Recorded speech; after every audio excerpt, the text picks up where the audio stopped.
최악의 고시원 화재입니다. 예. 서울 종로구에 있는 한 고시원에서 오늘 오전 5시쯤에 불이 나서 7명이 숨지고 11명이 다쳤는데요. 병원에서 치료를 받는 사람들이 아직 있기 때문에 사상자가 더 늘어날 가능성이 있습니다. 최근 3년간 발생한 이 고시원 화재 사건 중에 가장 이제 피해가 크다 이런 지적이 나오는데 왜 이렇게 됐는지를 좀 짚어보겠습니다. 좀 화재 당시 상황부터 짚어주세요. 이 사고 직후에 이제 시민이 신고를 했다라고 하고 그래서 소방 당국이 출동을 했고요. 오전 7시쯤에 이제 진화가 완료가 됐습니다. 이 고시원은 이제 지상 3층 규모고 1층에는 일반 음식점, 2층, 3층이 고시원과 옥탑방으로 이루어져 있고 여기서 이제 피해자들이 나왔는데요. 2층에는 24명, 3층에는 26명, 옥탑방에 1명 이렇게 거주했던 걸로 파악이 되고 있습니다. 화재 원인 추정은 어떻게 됩니까? 이 거주자에 의하면은 이제 그 잠을 자고 일어나서 전기난로 전원을 켜고 화장실에 다녀온 이후에 불이 나는 것을 봤다 이렇게 진술을 했다고 하고요. 이 경찰이 현장에서 인화물질이나 이런 걸 발견하지 못했기 때문에 방화일 개연성은 좀 작다고 보고 있다고 합니다. 그래서 추가 조사가 좀 필요한 상황이지만 부주의나 어떤 전기적 원인일 가능성이 크다 이렇게들 보고 있습니다. 근데 화재 규모에 비해서 사망 부상이 너무 많네요. 그렇죠. 이 이유가 이제 첫 번째로 화재가 3층 출입구 쪽에 있는 방에서 발생한 것으로 이제 추정이 된다는 점으로 꼽히는데요. 이것 때문에 출입구가 좀 봉쇄가 돼서 대피가 어려워졌다라는 것입니다.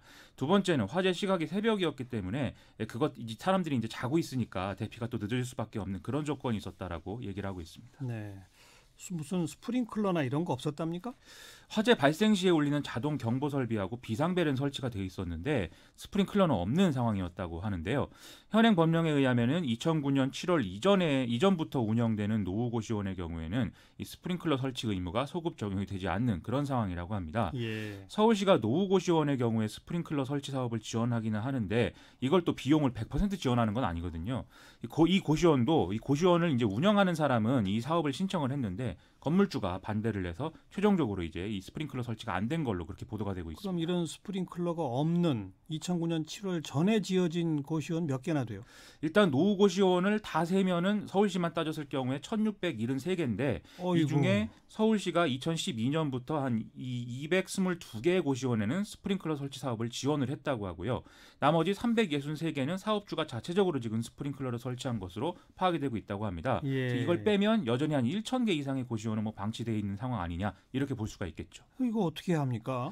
일단 이 스프링클러라는 게 비용이 드는 것이기 때문에 단기간에 하는 것은 이 서울시가 좀 예산 문제로 곤란하다 이렇게 얘기를 하고 있는데요.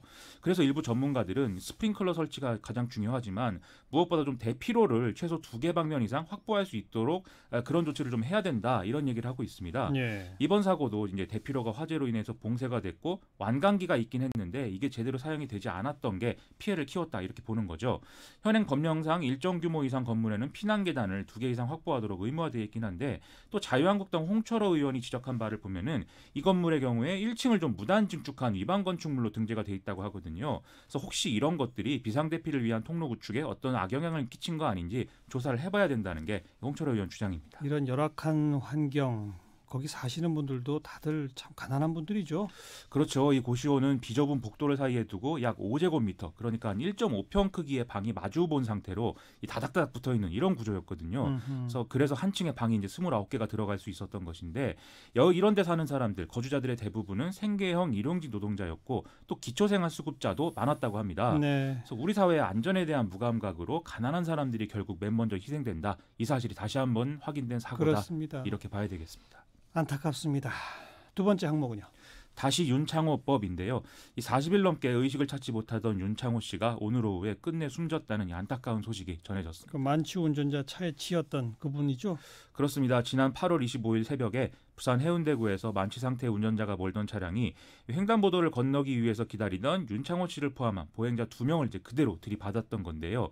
경찰이 사고 후에 병원에서 운전자의 혈중 알코올 농도를 측정해 보니까 면허 취소 수준인 0.134%인 것으로 나타났습니다. 이게 사망까지 이르렀는데 가해자한테는 어떤 처벌이 적용됩니까? 그동안 경찰이 적용한 혐의는 음주운전과 특정범죄 가중처벌법상의 위험운전 치상 이렇게 두 가지였는데요. 피해자가 세상을 떠났기 때문에 위험운전 치상 대신 대신에 위험운전 치사 혐의를 이제 적용하게 됐습니다. 위험운전 치상의 경우에는 10년 이하의 징역이나 500만 원에서 3천만 원 이하 벌금 이렇게 처하도록 규정이 되어 있는데 위험운전 치사는 벌금이 아니라 1년 이상 유기징역으로 기준이 달라지거든요.